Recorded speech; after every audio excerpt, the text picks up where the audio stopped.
Hi, I'm Aaron Marcus, and welcome back to the Acting and Modeling Success Summit.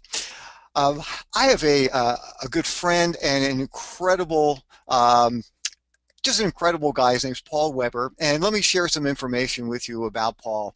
Paul is one of Hollywood's most respected casting directors.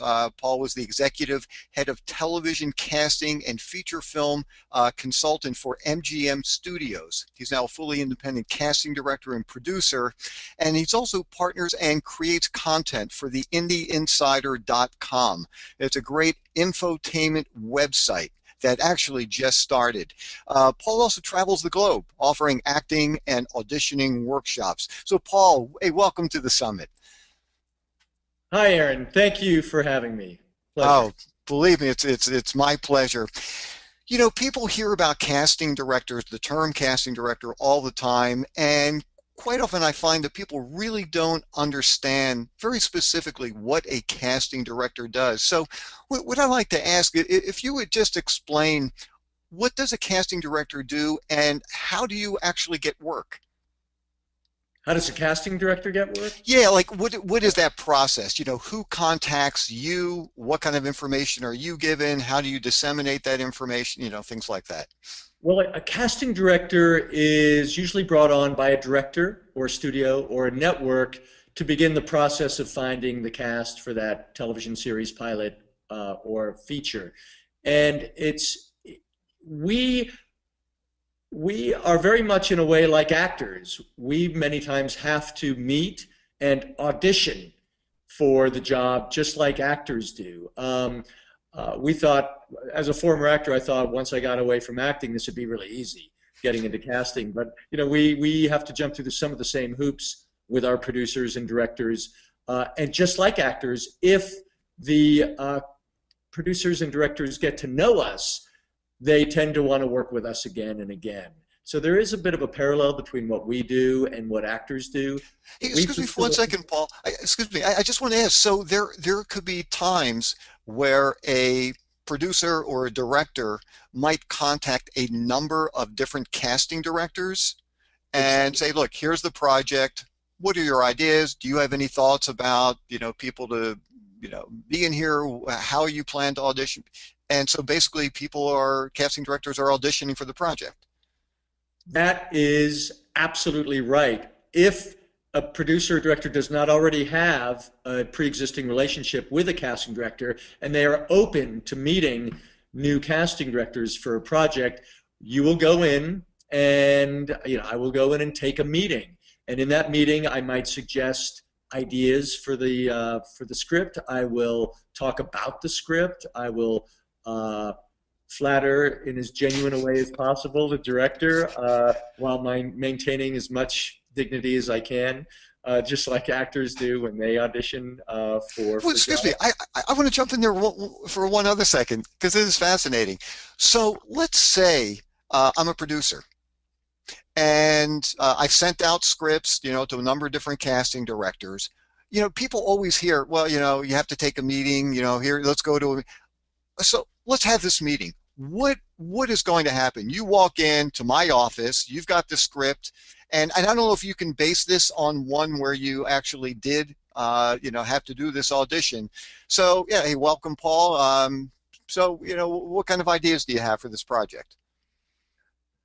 That it gets to that many times, but I think the most important thing for me when I'm in a meeting is to establish a personal relationship with that producer or director, where I talk about how much I appreciate their work, the films that they've done or the television series they've done, or if it's a first-time director, a short that they've done, how much I like the script, because I tend to take meetings on projects that I'm passionate about. Sometimes I will just take the meeting to get to know the producer or director.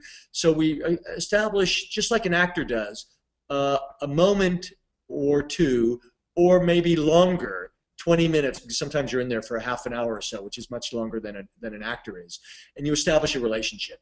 Then it typically goes to the place of, well, let's talk about your thoughts creatively on who you might think might be right for some of these roles, and I'll give them some of the ideas, not all of them, but I'll give them a taste of where my taste lies, so that they can make a determination if A, they like me, if they want to work with me, and B, if they appreciate my taste and judgment and work process, and that I connect with them on a level creatively as well too, so that we can work together. And when you say creatively, are you talking, I'm not sure, are you talking about which actors that you think would be, best for certain roles, or what exactly does creatively mean? Yeah, if we're on the same page as far as our ideas and choices, or something fresh that they hadn't known or heard of, or an actor that I had discovered along the way that they may not be aware of, who I think is up and coming, that's what they want to tap into a bit, to see how tapped I am into the the the creative zeitgeist of who's coming up and who's already established and what they're coming out with, and how casting a particular actor might benefit not only the film itself, but maybe help in foreign distribution, all the things that producers and directors look for as sort of the end game of their project. And so I guess, with thinking of some of those actors, that also is a real statement as to where you see the film going, because you know that certain actors will bring a certain type of energy and a certain look and a certain style to that particular character, which could completely change if you brought in somebody else. So that's really got it. So that's what you're referring to. Okay, so let's say in the best case scenario, it's you shake hands, you sign contracts, we want you to be the casting director. What is the next step? The next step, depending whether it's film or television, but let's say it's a film, okay? And what I do is I break down the roles And after when our you say creative meeting. breakdown, that means, There's actually a service called Breakdown Services where I will send the script, and I will have the writers there dissect the script and and create character descriptions and a storyline. And every character will have a description. That's how we break down those roles. And there will also be information as to who the producers are, the director, the writer, casting director, and how to submit your actors. And when I say how to submit your actors, this breakdown will go out to a number of agents, in fact, all agents who subscribe to the service, and most of them do. In fact, I think 100% of agents do subscribe to Breakdown. They have access to the breakdown as well as often the script. And then the agents can read the script and submit accordingly based on the character descriptions their clients that they think would be most suited for those roles. and managers also will subscribe to breakdowns as well, That's right? right. Agents and managers, right. And so and I realize, every role is going to be different, but I mean, I've heard, and I have no idea if this is true, maybe you can share this with me. I've been told that there could be some roles that there could be thousands of people submitted for, and then basically the casting director, you would, take a look at the headshots, or, just go by name recognition or resumes, and then decide who's actually you're going to invite to come in for the audition. But could it actually be thousands of submissions? If I'm going to release a breakdown on a role, especially a smaller role, yes, typically I will get 1,000, 1,500 submissions. So my advice to actors, whether they are submitting on Breakdown through their agents or through Actors Access, which is a division of Breakdown Services where non-union actors or actors without an agent or a manager can submit themselves on a project, my advice would be to get yourself some form of demo reel that we as casting directors can look at in addition to your photo and resume. The photo and resume is one-dimensional, just gives us so much information. with a demo reel, whether it's 30 seconds or a minute, I can see you in 3D. I can see what you look like on camera. I can make a determination, which is subjective, but I can decide whether I think you can act or not, whether you have personality, a sense of humor. And these days, because of exactly what we're doing right now with technology, and this is a perfect example, there's no reason why any actor, whether you're represented or not represented, have an agent or a manager, no matter where you live, there's no reason why an actor can't have some form of a demo reel by creating their own webisode series, by writing their own or appearing in their own short film, student film, independent film, non-union film. There's so much out there right now that there's no excuse for any actor who's serious about their career not to have that little tiny film icon that sits next to their name in a submission. If they don't, the likelihood of me clicking and opening up a resume on an actor is almost zero. So out of 1,000 submissions, if only 300 have the camera icon, those are the photos I will look at, and those are the demo reels I would look at first. And the others, probably not. And just on a little bit of a side note, you wouldn't recommend someone just recording a monologue, in their bedroom or something and uploading that to replace any kind of video reel? Would it be better for them actually just to wait until you get a video reel, or could somebody just do a straight-on monologue and put that up there? And would that be helpful at all? That's a good question. I would prefer they do not do that. There are services now out there that you don't even have to do a service. You can just make sure that it's well lit, that the sound is good, and even just make an introduction. Say, give me your name, tell me just a short anecdote about yourself, anything to create a sense of personal connection where I can see what you look like, see if you've got, maybe not if you have talent as an actor, but if you have personality, especially for younger actors who may not have an opportunity to build a demo reel yet.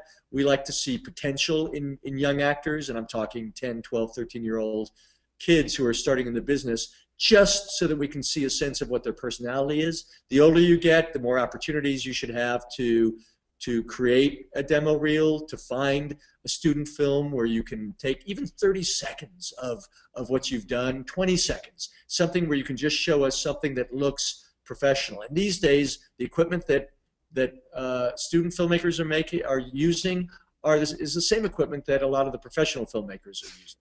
So take advantage of that as much as you can.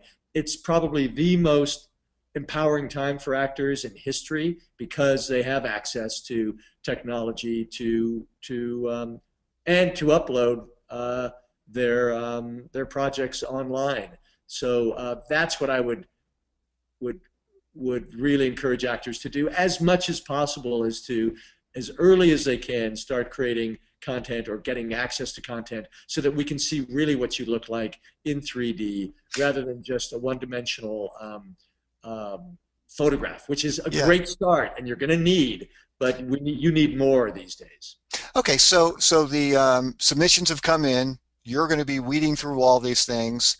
And once again, I realize it varies so much from role to role, project to project. Let's say for a day player, somebody who's going to be working, one day on a project, how many people would they need a doctor, for one particular scene in this project.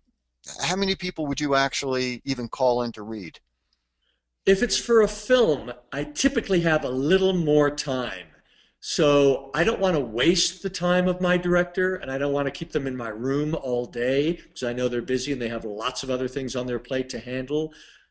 So I will pre-read, which means I will look at, without the director, I will maybe bring in 20, 25 actors, all sorts of shapes, sizes, age, men, women, for a nurse or a doctor, nationalities, African American, every color of the rainbow I will explore.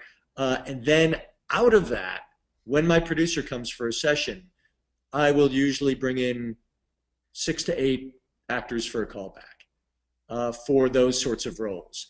And I need to feel confident that every actor I bring in is capable of doing that job. And then it's really up to the director to decide, or the producer to decide which actor gets the part. I just help them narrow the field. They ask my advice sometimes.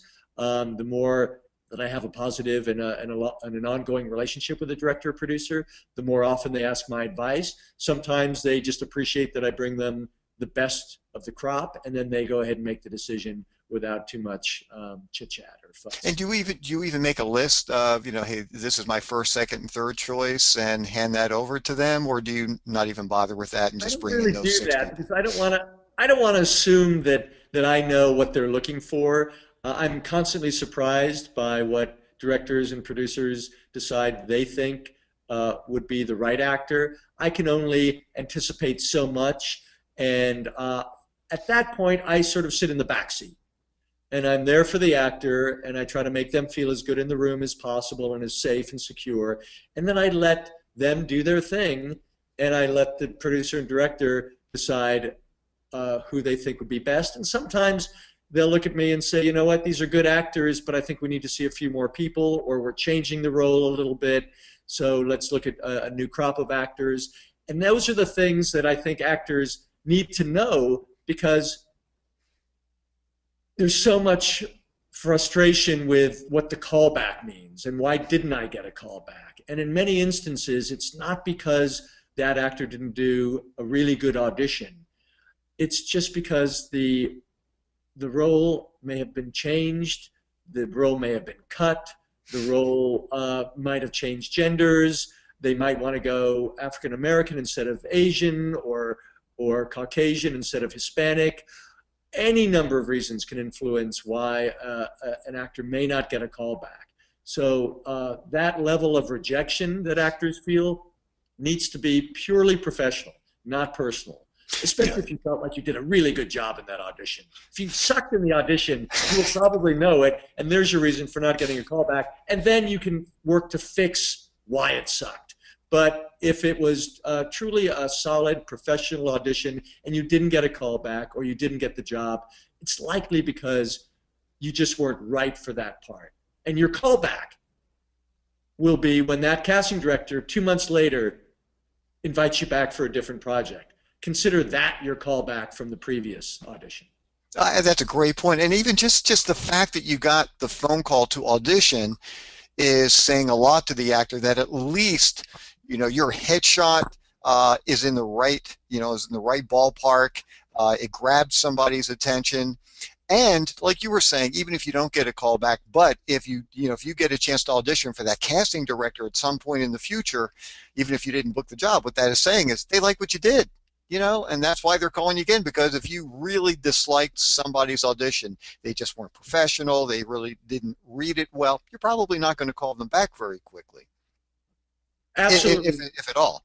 That's right. That's right, Aaron. And you make a good point too, that just getting that initial phone call is is a reason to celebrate, because I can't tell you, and again, I can't tell you how many times actors sabotage themselves. They walk into the room and they look around, and they see people that don't look like them, or they go in the room and see people who look exactly like them, and they think, well, I'm not good enough, or I'm maybe not right for this, or everyone's better looking than I am, or they immediately begin to sabotage their auditions based on what they see around them, instead of realizing just one thing: I've been invited to this party, and I'm going to bring my A game to it.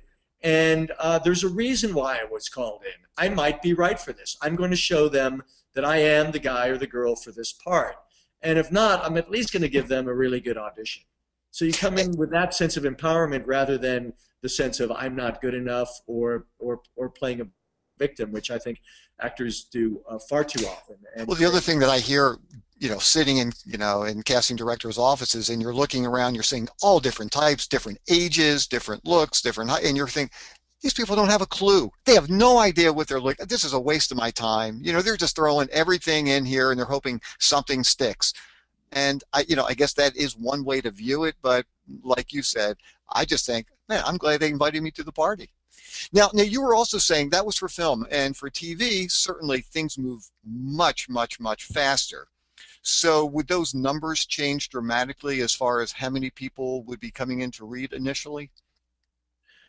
Yes, yes, very often, especially in a pilot or a television series that needs to be where you just get a script, let's say, for an episodic, and you're going to be shooting in 4 days, and you've got 20 roles to cast, and you can only see, I mean, you've been in on those auditions before if you're lucky, and it's tough because we will tend to bring in actors that we know or a tape that we've seen on actors, or we will not take a chance on an actor we have not met. uh, that's why the importance of a demo reel is vital, because otherwise we won't typically have that much time to pre-read. And if there's a role and I can only bring in 8 actors, sometimes I don't even pre-read. I will bring in the actors that I know, that I've worked with before, that I've seen in a showcase, I've seen their demo reel. Very rarely will I get an inordinate amount of time to pre-read actors. We just don't have the time. And it makes it challenging and frustrating for actors because they want to get in the room. They want to be able to meet a casting director. And that's why the importance of a reel and the importance of some sort of online content where in our quiet time, which is maybe 10 minutes between 3 a.m. and 3:10 a.m., we can actually look at tape and maybe take a chance on someone or a fresh talent or new talent that we weren't aware of, because that's part of our job too, is to discover new talent, not just bring in the same people or the people that we felt comfortable working with in the past. Sure. Hey, Paul, listen, I wish we had 10 hours here. I do want to get to some questions that have been flying in. So let me jump to, um, oh, okay. So this is from Marjorie in Australia, and she wants to know, do you find acting styles used by actors working in the US are different than styles of actors or styles used by actors in the UK or Australia? Wow, that's a great question, and I have had the opportunity to teach auditioning workshops in both countries, and I think the only difference is, I think in England and in Australia, there are some wonderful theater schools there. There are great training facilities there for actors that are stage based. And that foundation is incredibly strong for many actors in those countries. They emphasize vocal facility. They emphasize a physicality that you learn on stage. You learn in the best schools to integrate all of those tools to create a well-rounded, well-trained actor. Where in this country there tends to be a bit more of an emphasis on film and television preparation, which is technique, and sometimes I find that the actors who just train for film and television don't do enough physical work and vocal work to deepen their range. Not in all cases, it's a huge generality that I'm making here, but I find that the work ethic many times in the countries of England and the Commonwealth countries of Australia, they tend to be really good because those actors tend to come from the stage, come from a foundation of work. Yes, they want to do film and television, but they come from a different mindset and a different mentality. And they're not used to making a lot of money, especially in those countries, and especially doing a lot of stage work. And there's not quite the hype that there is in film and television and in this country. So I find if they do the work, they tend to be quite well-rounded performers. And that's why I think there's a tendency to hire actors from England and Australia for certain shows. And you see it on television, in American television, all over the place. The new Sure. up-and-coming Australian or English actors or South African actors or someone from Canada. There tends to be an excitement about some of those actors because they do come from a slightly different mindset, many of them, and a different foundation. Great. Got a question. This is from Brent in New Mexico. If an actor makes a mistake during the read at an audition, should he just ask to start over or keep going? That is also a really good question. It depends when they make the mistake. If you make the mistake early, within the first 3, 4, 5, 6 seconds of an audition, just ask to start over again. Just it's guys. I just got out of the block.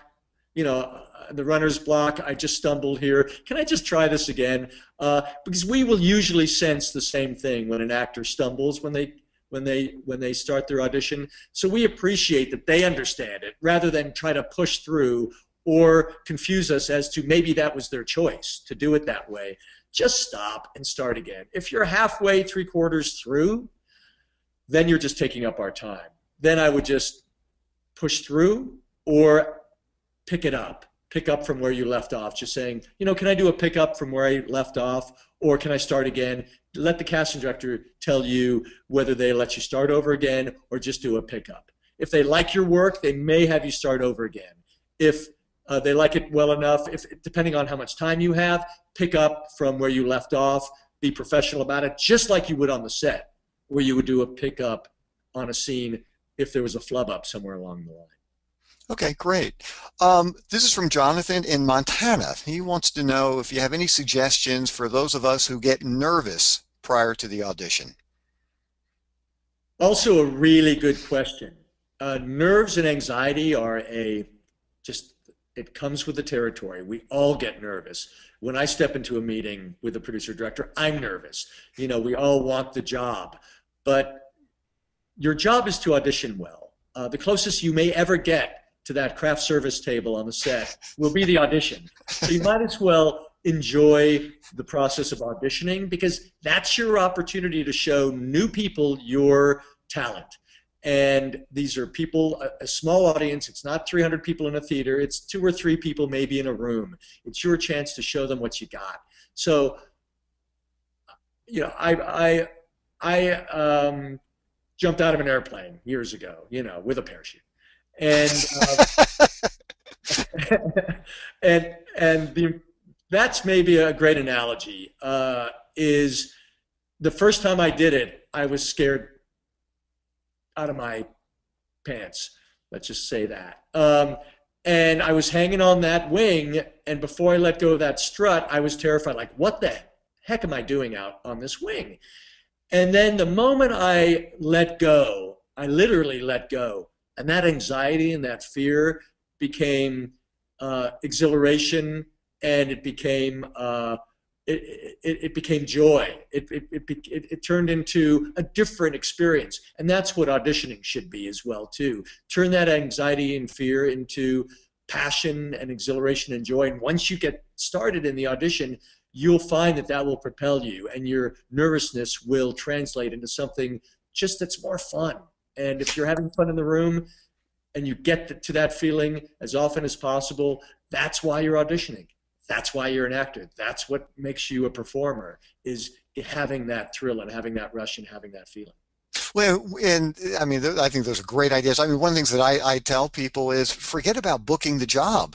I mean, to me, that's the last thing on my mind. My focus is enjoying the process, enjoying getting an opportunity to audition, enjoy acting, even if it's only for 30 seconds or 2 minutes or 3 minutes, whatever it is. And I'm not to say that I don't get nervous. Of course I do, especially for certain kinds of projects. But that takes some of that tension away. And just like you were saying, the more happy that you are, the more joy that you are feeling, it just spreads throughout the room. And the casting director, they're on your side. They want you to do well. It's more enjoyable for them to be hanging around with somebody at an audition who's really having a fun time, as opposed to somebody who's scared to death. So anyhow, I hate to do this because I would love to keep going here. Paul, I want to thank you so much. Let's just stay and do this. I'll put on a pot of coffee. My legs have fallen asleep because I'm sitting cross-legged on my carpet. So give me a second to stretch. I'll be back. Hey, well, Paul, I do want to ask for people who want to get in touch with you. What's the best way to do that? I have a website, and it is paulwebercasting.com. And that's W-E-B-E-R. That's 1B, that's right. paulwebercasting.com, 1B. You can go to that. There's a For Actors tab. You can click onto that. It gives you a dedicated email address to contact me. I will get to you as soon as I can. It is a different email address than my regular business address. It's just for actors. But if you're interested in finding out where I'm teaching in the country or in the world, or what's happening in Los Angeles with me. And if you have specific questions, I will try to get to them in as timely a manner as I can. You can follow me on Paul Weber CD, as in casting director, Paul Weber CD on my Twitter account, and keep in touch with me that way. You can Okay, great. also look me up Uh, on Facebook as well too, and that's Paul Weber Casting or Paul Weber Intensive Workshops. Well, and just for people who haven't met you, Paul really is one of the truly nicest guys in the industry. His classes are really incredible. If you ever get an opportunity, because he does travel around a lot, if you ever get an opportunity to study with Paul, jump at the chance. Really, he's great. Paul, I want to thank you so much, and hope we get a chance to talk again real soon. Thanks, Aaron, and I appreciate you doing this. I think it's a great service for actors, and I know you put together quite a summit here with a lot of great information and advice. And I want to congratulate you on accomplishing that, and that you do really good work. And you're one of the great guys and one of the nice Uh, guys in the business too. And you have a lot to share, and I hope actors take advantage of that too. well, thank you so much. We're going to take just a couple of minutes break, then we'll be coming back. And once again, for anybody who has questions that we simply couldn't get to right here, just send them in. I will stick around at the end of the summit today, and I will get through as many questions as I possibly can. So see you in a couple of minutes, and hopefully we'll talk again soon.